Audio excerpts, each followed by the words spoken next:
Selamat datang di Another Serial Killer bersama aku, Devi Puspita.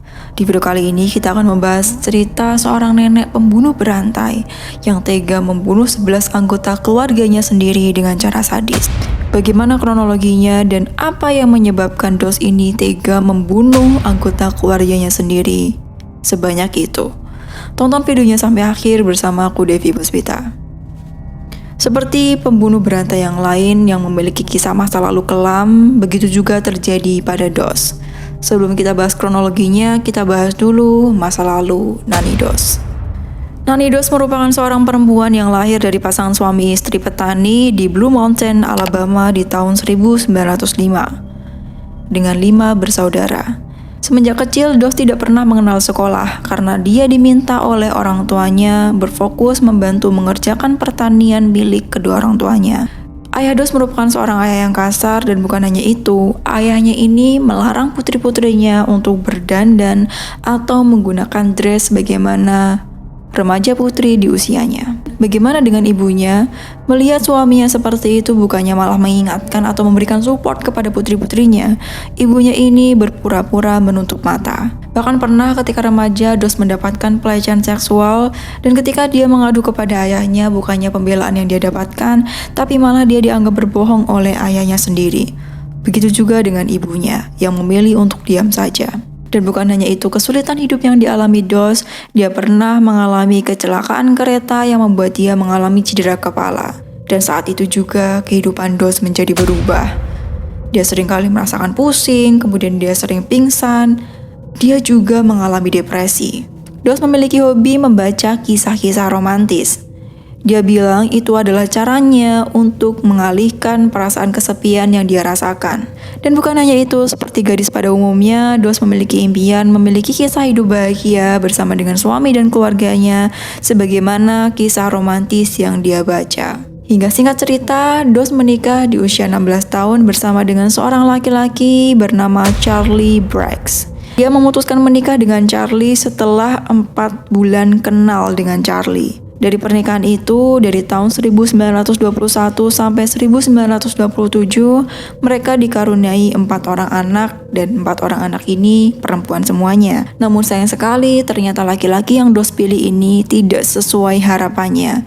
Charlie tidak seperti laki-laki di kisah romantis yang dia baca, tapi Charlie adalah seorang laki-laki pemabuk dan juga seorang laki-laki yang kasar, persis seperti ayahnya. Di tengah-tengah kisah rumah tangga yang berantakan ini, bukan hanya pemabuk dan kasar, Charlie juga peselingkuh. Dan hal itu pun juga dilakukan oleh Dos. Jadi Charlie selingkuh, Dos pun juga selingkuh. Hingga akhirnya mereka memutuskan untuk bercerai.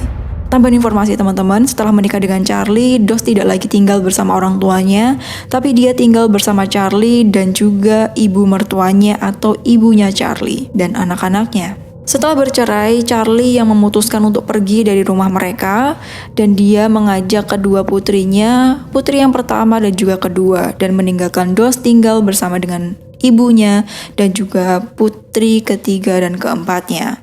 Setelah kepergian Charlie, tidak lama kemudian terdengar kabar bahwa putri Dos yang ketiga dan keempat meninggal dunia. Dan tidak lama kemudian dikabarkan lagi ibu mertuanya meninggal dunia.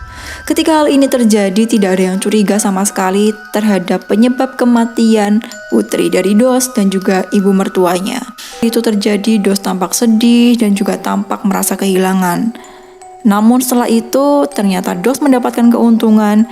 Dia mengklaim asuransi dari putri ketiga dan keempatnya sehingga Dos mendapatkan uang yang cukup banyak setelah putrinya meninggal dunia. Nah, setelah itu akhirnya Charlie mengembalikan putri yang pertama dan kedua untuk tinggal bersama Dos karena berpikir Dos akan kesepian jika sendirian. Dan setelah itu Dos memutuskan untuk pindah rumah bersama dengan kedua putrinya. Karena Dos merasa sendirian dan kesepian, akhirnya dia memutuskan untuk mencari pasangan. Hingga akhirnya pernikahan kedua pun terjadi di tahun 1929 bersama dengan seorang laki-laki bernama Frank. Mereka saling mengenal dari iklan di koran, iklan mencari pasangan bernama Lonely Heart. Hingga akhirnya dalam waktu singkat mereka memutuskan untuk menikah itu. Dan ternyata di pernikahan kedua ini pun Dos salah pilih pasangan lagi. Tidak lebih baik daripada suami pertama, Frank ini juga seorang pemabuk berat dan hutangnya banyak di mana-mana. Bukan hanya itu, Frank ini suka berkelahi dan seringkali keluar masuk penjara. Namun meskipun kondisinya seperti ini, pernikahan kedua ini berlangsung lebih lama daripada pernikahan pertama, yaitu berlangsung selama 16 tahun usia pernikahan. Hingga suatu hari ketika Frank keluar dari penjara dengan kondisi mabuk, dia meminta berhubungan badan dengan Dos. Namun di sini Dos merasa sudah muak dengan sikap Frank yang membuat dia tidak tahan lagi. Akhirnya Dos memutuskan untuk memberikan racun di alkohol yang Frank minum, dan seperti yang kamu duga, Frank meninggal dunia. Persis seperti kejahatan pertama yang Dos lakukan, setelah Frank meninggal, dia mengklaim asuransi Frank dan mendapatkan uang yang banyak dari asuransi tersebut. Hal serupa pun berulang kali terjadi, bukan hanya kepada suaminya, tapi juga terhadap cucunya Dos sendiri. Kemudian mengklaim asuransi, dapat uangnya, begitu terus berulang kali. Dos membunuh beberapa orang ini dengan cara yang sama, yaitu dengan cara memasukkan racun ke makanan yang dia buat, hingga korban meninggal karena keracunan. Hal ini terjadi sampai pernikahan kelima. Di pernikahan kelima, Dos dapat suami yang baik bernama Samuel. Jadi Samuel ini tidak seperti suami yang sebelumnya, yang suka mabuk-mabukan, yang suka minum-minuman keras, yang suka selingkuh, ataupun hutangnya banyak.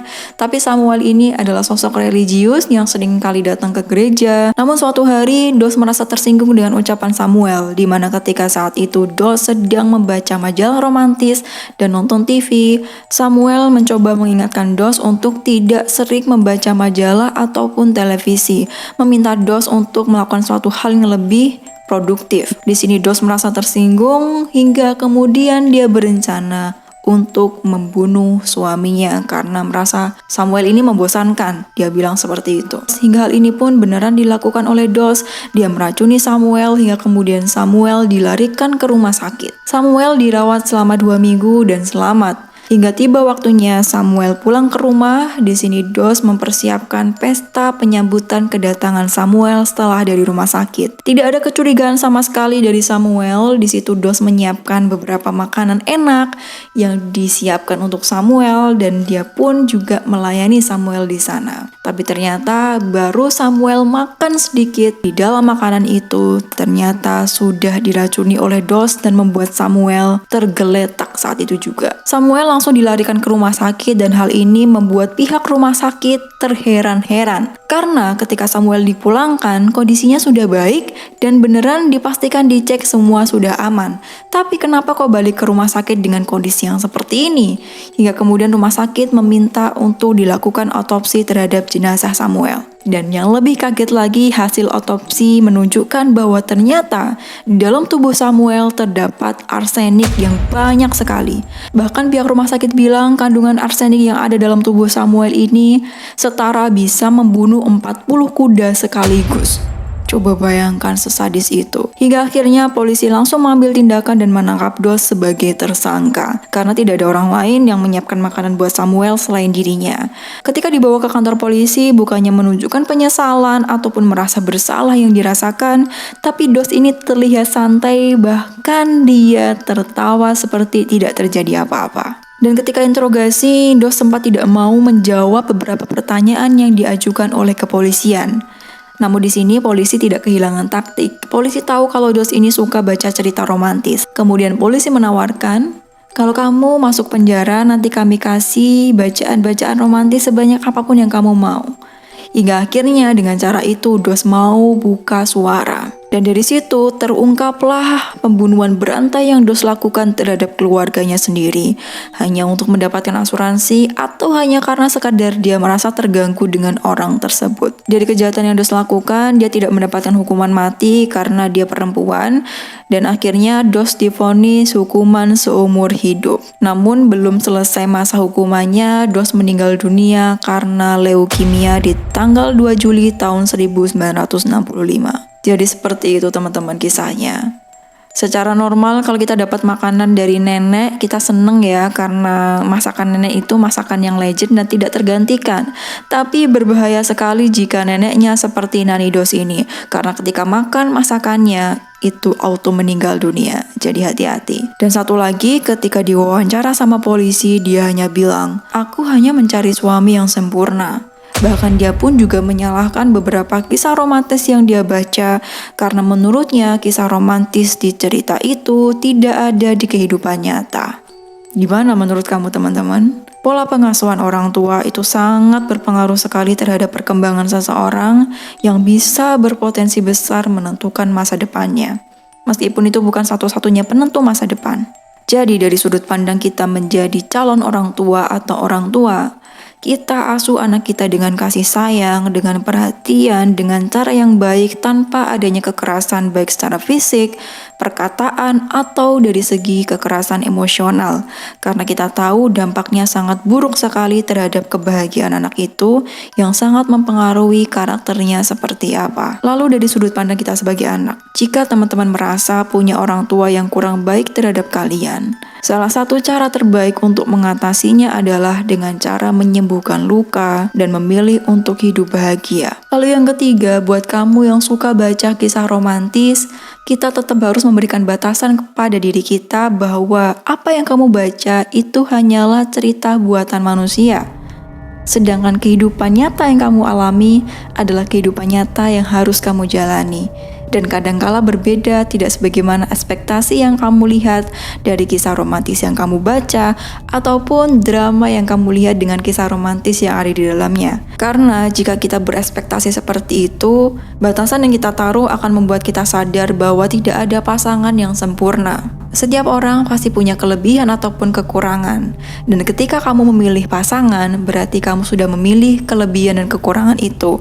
Maka dari itu, sebelum memilih pasangan, kamu harus tanya ke diri kamu, kekurangan seperti apa yang bisa aku toleransi?